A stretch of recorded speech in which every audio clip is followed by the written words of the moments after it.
चीर हरण, सरेआम लुट गई तो बहनों की इज्जत।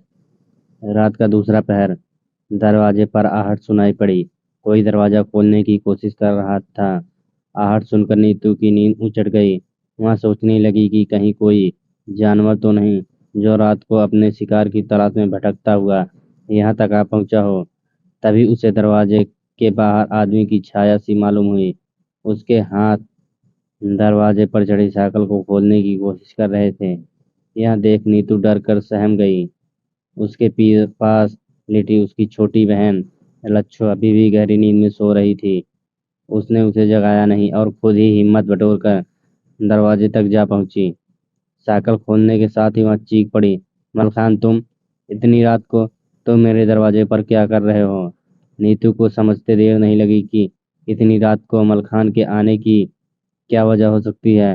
वह कुछ और कहती, इससे पहले मलखान ने अपने हाथों से उसका मुंह दबोचा लिया। आवाज मत निकालना वरना यहीं ढेर कर दूंगा, कहकर मलखान पूरी ताकत लगाकर नीतू को बाहर तक घसीट लाया। आंगन के बाहर अनाज की एक छोटी सी कोठरी थी जिसमें भूसा भरा हुआ था। मलखान ने जबरदस्ती नीतू को भूसे के ढेर में पटक दिया। उसकी चौड़ी छाती के बीच दुबली पतली नीतू दबकर रह गई। मलखान उस पर सवार था। पहले ही मान जाती तो इतनी जबरदस्ती नहीं करनी पड़ती।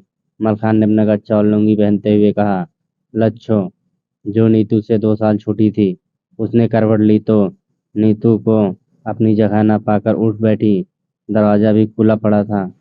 उसे कुछ अनजाना डर सा लगा। मलखान पहले लच्छो के बदन से खेलने के चक्कर में था। 2 दिन पहले लच्छो ने उसके मुंह पर थूक दिया था जब उसने जामुन के पेड़ के नीचे उसे दबोचने की कोशिश की। वह नीतू से ज्यादा ताकतवर और निडर थी, पर उसने घुमाकर एक ऐसी लात मलखान की टांगों के बीच मारी कि वह मर गया कहकर चीख पड़ा। अचानक हुए इस हमले से मलखान बौखला गया था। वह सोच भी नहीं पाया था कि लच्छो इस तरह का हमला अचानक कर देगी। उसकी मर्दानगी तब धरी की धरी रह गई। एक तरह से लच्छो ने उसे चुनौती दे डाली थी। लच्छो उठी और दलान में से पड़े एक डंडे को उठा लिया। धीरे धीरे आगे बढ़ने लगी। उसका शक सही निकला कि दीदी किसी मुसीबत में फंस गई।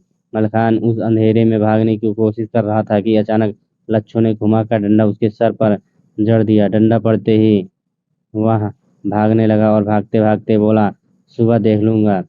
क्या हुआ दीदी, तुमने मुझे उठाया क्यों नहीं? कम से कम तुम मुझे आवाज ही लगा देती। लच्छो रोते हुए बोली, 2 रोज पहले ही मैंने इसकी हजामत बना डाली थी जब इसने मुझसे छेड़छाड़ की थी। क्या आज सुनकर नीतू तो चौंक गई। हाँ दीदी, कई दिनों से वह मेरे पीछे पड़ा हुआ था। उस दिन भी वह मुझसे छेड़छाड़ करने लगा।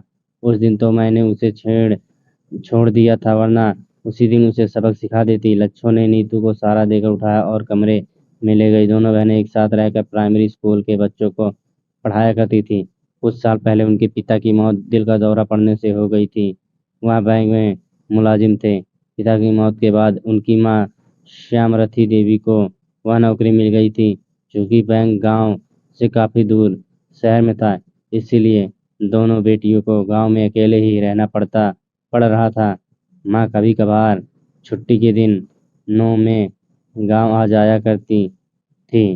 वीडियो पसंद आए तो लाइक कमेंट शेयर जरूर करें। धन्यवाद।